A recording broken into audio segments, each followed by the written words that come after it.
3 आई Atlas. जब ये सूरज के पीछे से निकला तो 3 आई एटलस को टुकड़ों में होना चाहिए था। इसके बजाय ये इंटरस्टेलर विजिटर एक भयानक आगे की ओर चमकता हुआ वापस आया, जैसे कि ऑब्जेक्ट ने अंधेरे को स्कैन करने के लिए हेडलाइट चालू की हो। धूमकेतु ऐसा नहीं करते। धूमकेतु प्रकाश का पीछा करते हैं। वे खतरे की तलाश में सर्च लाइट की तरह आगे की ओर किरणें नहीं फेंकते। 3 आई एटलस की आदत है कि वो ऐसी चीजें करता है जो धूमकेतु को नहीं करनी चाहिए। ये अब तक खोजा गया केवल तीसरा इंटरस्टेलर ऑब्जेक्ट है, फिर भी ये दूसरों से छोटा है। वर्तमान गणनाओं से पता चलता है कि ये 14 मीटर चौड़ा हो सकता है, जिसका वजन 33 बिलियन टन से अधिक है। ये मैनहट्टन के आकार का है, जो ओमुआमुआ से 10 लाख गुना भारी है। हमें इतनी बड़ी चीज खोजने से पहले सैकड़ों हजारों छोटे इंटरस्टेलर ऑब्जेक्ट देखने चाहिए थे। हमने नहीं देखा। फिर जेट आए। सूर्य की ओर जाने वाला एक जेट लगभग 620,000 मीटर तक फैला हुआ है, जो पृथ्वी से चंद्रमा की दूरी से भी अधिक है। विपरीत दिशा में जाने वाला जेट लगभग 2 मिलियन मील तक फैला हुआ है। इतना द्रव्यमान बाहर निकालने के लिए इसके अंदर मौजूद किसी चीज को सौर ऊर्जा की असंभव मात्रा को अवशोषित करने की आवश्यकता होगी। जब तक कि, जैसा कि हार्वर्ड के खगोल भौतिकी विद्या भी लोग कहते हैं, जेट बिल्कुल भी प्राकृतिक नहीं है, बल्कि एक तकनीकी अंतरिक्ष यान पर थ्रस्टर है।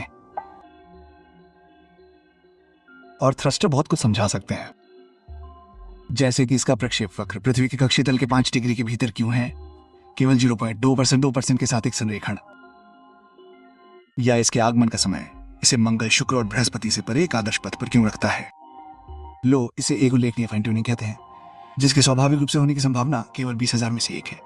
या इसकी आने वाली दिशा 1977 के प्रसिद्ध बोवी सिग्नल के साथ 9 डिग्री के भीतर क्यों संरेखित होती है। भीतर एक संयोग है, 3 जानबूझकर है। वस्तु ने सूर्य के पीछे और भी अजीब व्यवहार किया। यह तारे के सबसे निकटतम बिंदु पेरिहेलियन पर पहुंच गया, ठीक उसी समय जब भी पृथ्वी की दूरबीनों से छिपा हुआ था। लोक के अनुसार यदि आप कई जांचों को गति देने या छोड़ने के लिए एक ओबर्थ पैंतरेबाजी करने जा रहे हैं, तो ये वो समय है जिसे आप चुनते हैं। आगे की ओर देखने वाले प्लम के बारे में लोगों का मानना है कि ये एक कृत्रिम किरण हो सकती है, जो माइक्रोमेडोराइट्स के रास्ते को रोशनियां साफ कर रही है। वो अजीबोगरीब बगल में जेट की ओर भी इशारा करता है, जो एक एक्स आकार की संरचना बना रहा है। संभवतः सौर मंडल में छोड़े गए कई जांचों का मार्ग है, जबकि मदरशिप सूरज से सुरक्षित था। इसकी केमिस्ट्री भी गलत है। इसके गैस प्लम में निकेल और आयरन का अनुपात बहुत अधिक है, जो प्राकृतिक धूमकेतु में नहीं देखा गया है, जो औद्योगिक मिश्र धातुओं जैसा दिखता है। और जैसे जैसे ये सूरज के करीब आया, ये सूरज से भी नीला होता गया, जैसे कि धूमकेतु की सतह से भी अधिक गर्म कोई चीज इसे अंदर से शक्ति दे रही हो। नासा का कहना है कि ये एक धूमकेतु है। अधिकांश खगोलविद इससे सहमत। लेकिन अगर 3 आई एटलस एक तकनीकी आगंतुक होता, तो लोवांस कहते हैं इसके भेजने वालों के पास हमारी अपनी क्षमताओं से कहीं ज्यादा क्षमताएं होती।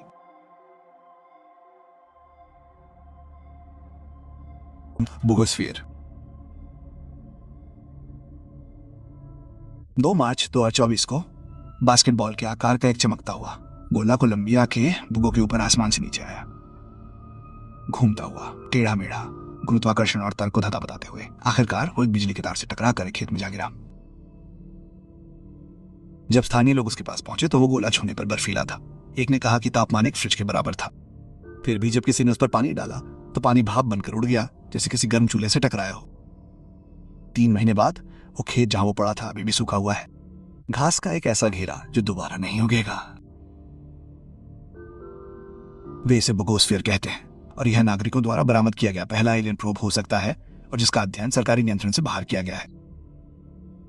गोले के अंदर मैक्सिको के शीर्ष शोध विश्वविद्यालयों में से एक यूनान के वैज्ञानिकों को 3 संकेंद्रित धातु के गोले और एक केंद्रीय चिप के चारों ओर व्यवस्थित 18 छोटे गोले मिले।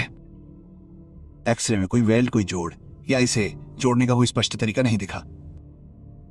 20,000 एक्स आवर्धन वाले डिजिटल माइक्रोस्कोप के तहत इसमें लगभग 50 घने समावेशन और 50 से अधिक फाइबर ऑप्टिक स्ट्रैंड्स का एक चक्रव्यूह पाया गया, जो अंदर से होकर गुजर रहा था और सतह पर तांबे की पिन पर समाप्त हो रहा था। बाहरी मिश्र धातु का परीक्षण एरोस्पेस ग्रेड एल्यूमिनियम से अधिक कठिन था, और इसकी कठोरता व्यावसायिक रूप से उपलब्ध से लगभग दोगुनी थी। एक केंद्रीय पट्टी में उकेरी गई त्वचा पर टीम ने कुछ ऐसे प्रतीक देखे जो परेशान करने वाले रूप से परिचित थे। मेसोपोटामिया लिपि में रून जैसे चिन्ह। एआई मॉडल की मदद से उन्होंने इसमें एक संदेश पढ़ा। उदाहरण परिवर्तन के चक्र में मिलन और ऊर्जा के माध्यम से जन्म की उत्पत्ति, एकता, विस्तार और चेतना का मिलन बिंदु। फिर विसंगतियां आईं। गोले का वजन धीरे धीरे नहीं बदला, जैसे कि गैस लीक हो रही हो, लेकिन अचानक कदम बढ़ाए पहले ठीक होने पे लगभग 4 पाउंड, फिर 16, फिर 20, फिर 22। आकार में कोई बदलाव या दृश्य क्षति के बिना। एक सिद्धांतकार ने कुछ आश्चर्यजनक प्रस्ताव दिया कि इस गोले में नकारात्मक द्रव्यमान का एक इंजीनियर जाली है जो इसकी अपनी जड़ता का लगभग 80% रद्द कर देता है। उनके मॉडल में जांच ईंधन जलाने से नहीं, बल्कि उस नकारात्मक द्रव्यमान को केंद्र से थोड़ा दूर ले जाकर चलती है, जिससे एक द्रव्यमान द्विध्रुव बनता है जो अंतरिक्ष समय के विरुद्ध धक्का देता है। कोई निकास नहीं, कोई शोर नहीं, केवल गति। इसके कोर का अध्ययन करने वाले इंजीनियरों का कहना है कि आंतरिक संरचना निकोला टेस्ला के वार्डनक्लिफ टॉवर की तरह है, जो 1900 के दशक की शुरुआत में वायरलेस पावर ट्रांसमिशन का सपना था। अब वे जांच को फिर से सक्रिय करने, इसे फिर से ऊपर घुमाने के बारे में बहुत सावधानी से बात कर रहे हैं, ताकि यह हवा में उड़ सके और संभवतः घर पर फोन कर सके। और हाँ, कोई इसकी तलाश कर सकता है। 7 जून को 40 मील दूर यम्बो के ऊपर श्रमिकों ने एक गन्ने के खेत के ऊपर एक और समान गोला घूमते हुए फिल्माया। कुछ शोधकर्ताओं ने सुझाव दिया कि यह जांच कर रहा था, हमें देख रहा था, संभवतः बुगा में बरामद पहले वाले को खोज रहा था। कुछ दिनों बाद मैक्सिको सिटी में पुलिस के रूप में कपड़े पहने कुछ लोगों ने कथित तौर पर उस तिजोरी में घुसने की कोशिश की जहां बुगा गोला रखा गया था। यूफोलॉजिस्ट स्टीवन ग्रीड के अनुसार वे गोले के पीछे थे। वे खाली हाथ लौट आए। फिलहाल गोला एक भारी दरवाजे के पीछे अंधेरे में रखा हुआ है। इसके नमूने हाइंड लैब में भेजे जा रहे हैं। इसके प्रतीक अभी भी अनसुलझे हैं। कोई भी देश इस पर दावा नहीं करता है। तारों तक कोई संकेत नहीं मिला है। और ये एक आखिरी परेशान करने वाला सवाल उठाता है, अगर उनके हार्डवेयर का यही हाल है, तो जब हम आखिरकार उन लोगों से मिलेंगे जिन्होंने इसे भेजा था, तो क्या होगा?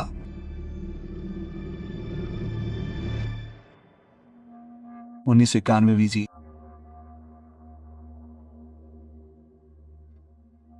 दशकों से डिलीवरी ट्रक के आकार का कुछ हमारे ग्रह पर अंधेरे में घूम रहा है। ये प्रसारण नहीं करता है, मोर्स कोड नहीं झपकाता है, रेडियो चैट के साथ चमकता नहीं है। ये बस एक धैर्यवान छाया की तरह पृथ्वी के बगल में घूमता रहता है। हमें इतनी दूर से देखता है कि हम इसे अनदेखा कर सकते हैं। खगोलशास्त्री जेम्स स्कॉटी ने इसे पहली बार 6 नवंबर 1991 को ओकेट पीक पर स्पेस वॉच टेलीस्कोप से देखा था। उनकी स्क्रीन पर एक धुंधला बिंदु फिसल रहा था। बाद की रातों में यह पास की जगहों पर दिखाई दिया, उसी अजीब तरीके से घूम रहा था, फिर गायब हो गया। जब उन्होंने आखिरकार इसे फिर से देखा, तो उन्हें एहसास हुआ कि सूर्य के चारों ओर इसकी कक्षा पृथ्वी के लगभग समान थी।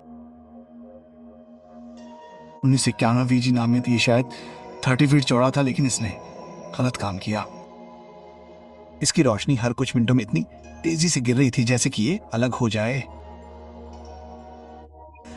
उस समय छोटे क्षुद्र ग्रहों को मलबे की ढीले ढेर माना जाता था। फिर दूसरा झटका आया। इसके रास्ते का पता लगाया गया। स्कॉटी ने पाया कि यह मार्च 1975 के आसपास एक बार पहले भी एक बार गुजर चुका था, और दिसंबर 1991 में लगभग 280,000 मील चंद्रमा से लगभग 50,000 मील दूर पृथ्वी जैसे रास्तों पर चलने वाली वस्तुओं को इस तरह साफ सुथरे ढंग से वापस नहीं आना चाहिए। वे हमसे टकराते हैं या हम उन्हें नई कक्षाओं में भेज देते हैं। इसलिए स्कॉटी ने अनुमान लगाया कि यह मानव निर्मित है, शायद अपोलो 12 रॉकेट का चरण, शायद एक गुप्त सोवियत मिशन, या शायद एक प्रारंभिक सौर जांच के अवशेष। उन्होंने और उनके साथियों ने लॉन्च रिकॉर्ड और मॉडल ट्रैजेक्टोरियों की जांच की, किसी भी खोखले ईंधन टैंक की तलाश में जो सालों तक बहकर वापस आ सकता था। हर उम्मीदवार विफल रहा। कोई भी समय या कक्षा से मेल नहीं खाता था। उस शून्य में खगोलशास्त्री डंकन स्टील ने कदम रखा, जिन्होंने सावधानीपूर्वक सुझाव दिया कि कोई ठोस मानवीय स्पष्टीकरण नहीं है। 1991 वीजी कम से कम एक उम्मीदवार विदेशी जांच थी। सिद्धांत ने इसे ब्रेसवेल जांच के रूप में जाने जाने वाले रोबोट प्रहरी के विचार से जोड़ा। युवा दुनिया को देखने के लिए शांत सहकक्षी लूप में खड़े यान। भौतिक विज्ञानी जेम्स बेनफोर्ड ने तब से 1991 जैसी वस्तुओं को आदर्श लोकल होस्ट के रूप में इंगित किया है, जो चट्टान से छिपे हुए रेडियो शोर को सुनने के लिए पर्याप्त है। जब 1991 बीजी 2017 में वापस आया, तो यह ठीक उसी जगह था जहां खगोलीय अंतरिकी ने भविष्यवाणी की थी। तब तक खगोलविदों ने तेजी से घूमने वाले ठोस मोनोलिथ क्षुद्र ग्रहों की आबादी पाई थी। अचानक ये सिर्फ एक और छोटी चट्टान हो सकती है। शायद चांद से एक टुकड़ा टूट गया और फिर भी इसकी उत्पत्ति, चांद के टुकड़े, वेवर्ड मलबे या जानबूझकर रखा गया कुछ, अभी भी एक खुला प्रश्न है। वो छोटा पिंड अभी भी वहां है, धीमी खामोश लूप में हमारे साथ घूम रहा है। अगर कोई बिना देखे देखना चाहता है तो वो इस तरह की कक्षा चुन सकता है।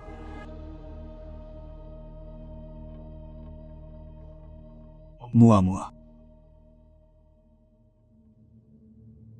दूसरे तारे से हमारा पहला मेहमान। इसने खुद को खारिज नहीं किया। ये लगभग 200,000 मील प्रति घंटे की रफ्तार से आंतरिक सौरमंडल को चीरता हुआ अंधेरा, संकीर्ण, अजीब तरह से परावर्तक होकर लुढ़कता हुआ आया। जब तक हवाई में पैन स्टार्स ने अक्टूबर 2017 में इसे देखा, तब तक उमुम नामक वस्तु, एक हवाई शब्द जिसका अर्थ है दूर से संदेशवाहक, पहले ही जा चुकी थी। यह पहली पुष्टि की गई अंतरतार की वस्तु थी और इसने रिकॉर्ड में किसी भी अन्य वस्तु की तरह व्यवहार नहीं। लंबी और सुई जैसी पतली, शायद 1300 फीट और केवल 130 फीट। लुढ़कते समय यह लाल हो गया। इसकी चमक तेज लयबद्ध स्पंदनों में बढ़ती और घटती रही, जैसे कि प्रत्येक घुमाव एक पॉलिश इंजीनियर सतह को उजागर करता हो। प्रकाश वक्र सामान्य क्षुद्र ग्रहों या धूमकेतुओं में कहीं अधिक लंबी किसी चीज का संकेत दे रहा था, जो किसी परिचित गांठ की तुलना में भाले चपटे टुकड़े की तरह थी। और जितना करीब से हमने देखा, ये उतना ही अजीब होता गया। ओमुमुआ की कोई पूंछ नहीं थी, कोई रैस नहीं निकल रही थी और किसी तरह सूरज के खिंचाव से बचने के बाद ये तेजी से ऊपर जा रहा था। इसके रास्ते में एक मापने योग्य धक्का दिख रहा था, जिसे केवल गुरुत्वाकर्षण द्वारा समझाया नहीं जा सकता था।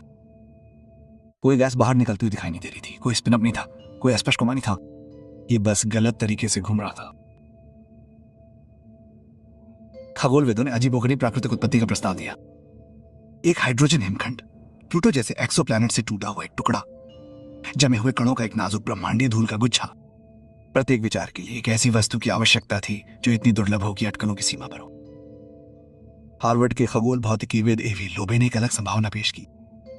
क्या होगा अगर अमुआ एक जांच हो, एक अन्य सभ्यता का अवशेष जो प्रकाशपाल पर ग्लाइडिंग कर रहा हो, सामग्री की एक असंभव पतली चादर जो तारों के प्रकाश से ही आगे बढ़ी हो। 1 मिलीमीटर मोटी पाल हजारों प्रकाश वर्ष तक तारों के बीच से होकर गुजर सकती है। हमने पहले ही छोटे संस्करण बना लिए हैं, जापान और प्लेनेटरी सोसाइटी की लाइट से, लेकिन हमारी पाल केवल आंतरिक सौरमंडल की त्वचा पर ही है। मुआ तारों के बीच के अंधेरे से आया था। इसकी गति भी खगोलविदों द्वारा स्थानीय विश्राम के मानक के साथ संदिग्ध रूप से अच्छी तरह से मेल खाती है।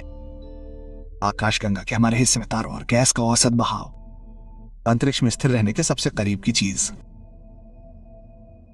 अगर आप किसी क्षेत्र में एक यान भेजना चाहते हैं बिना यह बताए कि वो कहां से आया है, तो आप उसे हवा में गिराए गए बीज की तरह वहीं छोड़ देंगे और हमारे जैसे सिस्टम को बह जाने देंगे।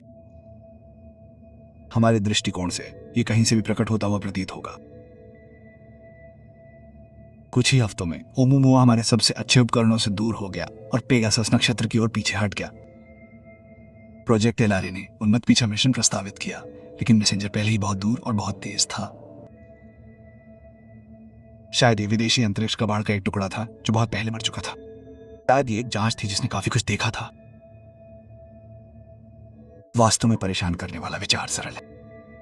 पहली बार जब आकाशगंगा ने हमारे दरवाजे पर दस्तक दी तो हमने उसे जाते हुए देखा और उसे खोलने की कोशिश नहीं की। एप्सिलॉन बैटिस जांच। यह एक ऐसी आवाज के साथ शुरू हुआ जो वहां नहीं होनी चाहिए थी। 1927 में जुर्गन हाउस नामक एक नॉर्वेजियन रेडियो ऑपरेटर ओस्लो के पास अपने अंधेरे घर में बैठा था जब उसके उपकरण ने उसे कुछ असंभव सा जवाब दिया। उसके अपने प्रसारण की प्रतिध्वनि पूरे 3 सेकंड की देरी से, सामान्य शॉर्टवेव प्रतिध्वनियां पृथ्वी के चारों ओर एक बार चक्कर लगाती हैं और पलक झपकते ही वापस आ जाती। हॉल ने इसे पहले सुना। फिर एक दूसरा उत्तर आया, बहुत कमजोर, जैसे कि अंतरिक्ष में लटकी किसी चीज से पुनः प्रसारण किया गया हो, लगभग चांद जितनी दूर। बाद के प्रयोगों में इसी तरह की लंबी देरी वाली प्रतिध्वनियां या एडी सामने आई, कभी कभी 5, 9, यहां तक कि 10 सेकंड की देरी से, फिर भी ताकत में अजीब तरह से स्थिर, जैसे कि एक ही धैर्यवान स्रोत से हो। वैज्ञानिकों ने सिद्धांत, आयनोस्फेरिक नलिकाएं, मैग्नेटोस्फेरिक जाल, यहां तक कि सौर प्लाज्मा बादल भी प्रस्तुत किए। लेकिन किसी ने भी भयानक स्थिरता, इरादे की भावना को नहीं समझाया। 1960 में स्टैनफोर्ड के भौतिक विज्ञानी रोनाल्ड ब्रेसवेल ने एक अलग तरह का जवाब सुझाया। क्या होगा अगर गूंज कोई प्राकृतिक गड़बड़ी न होकर एक स्वायत्त अंतर्तारकीय जांच का प्रतीक हो? पृथ्वी चंद्रमा प्रणाली में कहीं खड़ा एक रोबोट दूत एक युवा तकनीकी प्रजाति के रेडियो को सुन रहा हो और अपनी आवाज वापस भेजकर सबसे सरल तरीके से जवाब दे रहा हो। उनका तर्क था कि ऐसी जांच सहस्राब्दियों तक भटक सकती है और अपने निर्माताओं के चले जाने के बहुत समय बाद भी घर पर रिपोर्ट भेज सकती है।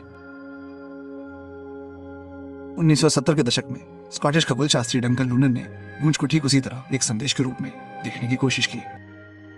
उन्होंने 1920 के दशक के प्रयोगों से प्राप्त विलंब समय को एक ग्राफ पर बिंदु के रूप में प्लॉट किया। जो सामने आया वो परेशान करने वाला था एक तारे के नक्शे, जैसे जो एप्सिलॉन बेटिस की ओर इशारा कर रहा था, जो लगभग 200 प्रकाश वर्ष दूर एक चमकीला द्विआधारी है। लूनर ने और आगे बढ़कर दावा किया कि पैटर्न एक पार्ट है। उदाहरण यहां से शुरू करें। हमारा घर एक दोहरा तारा है, हम 7 में से छठे ग्रह पर रहते हैं। उन्होंने कहा कि नक्शा आकाश को वैसा ही दिखाता है जैसे वो करीब 13,000 साल पहले दिखाई देता था, जैसे कि जांच या उसके निर्माता हमें बता रहे थे कि वे कितने समय से निगरानी कर रहे थे। बाद में वैज्ञानिक समुदाय के दबाव में उन्होंने अपनी व्याख्या वापस ले ली। बाद में वो वर्षों बाद इस सिद्धांत पर फिर से आए, ये मानते हुए कि इसे गलत तरीके से खारिज कर दिया गया था। ब्लैक नाइट उपग्रह के बारे में गूंज और लूना का विश्लेषण। ध्रुवीय कक्षा के पास एक 13,000 साल पुरानी एलियन कलाकृति है जिसे पहली बार 1899 में निकोला टेस्ला ने खोजा था। 1998 में नासा ने इसकी तस्वीर ली थी, लेकिन बाद में इसे बहता हुआ थर्मल कंबल बताकर खारिज कर दिया गया था। इस बीच लंबी देरी वाली गूंज कभी नहीं रुकी। वे कभी कभार अनियमित रूप से दिखाई देती हैं। हर एक हमारी अपनी आवाज का विलंबित प्रतिबिंब है जो अंधेरे में घूमती रहती है।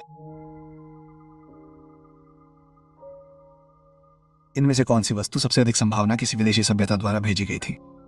मुझे टिप्पणियों में बताएं। हमेशा की तरह डार्क फाइव देखने के लिए धन्यवाद। इस दुनिया और उससे परे के महानतम रहस्यों की खोज जारी रखने के लिए लाइक और सब्सक्राइब करें।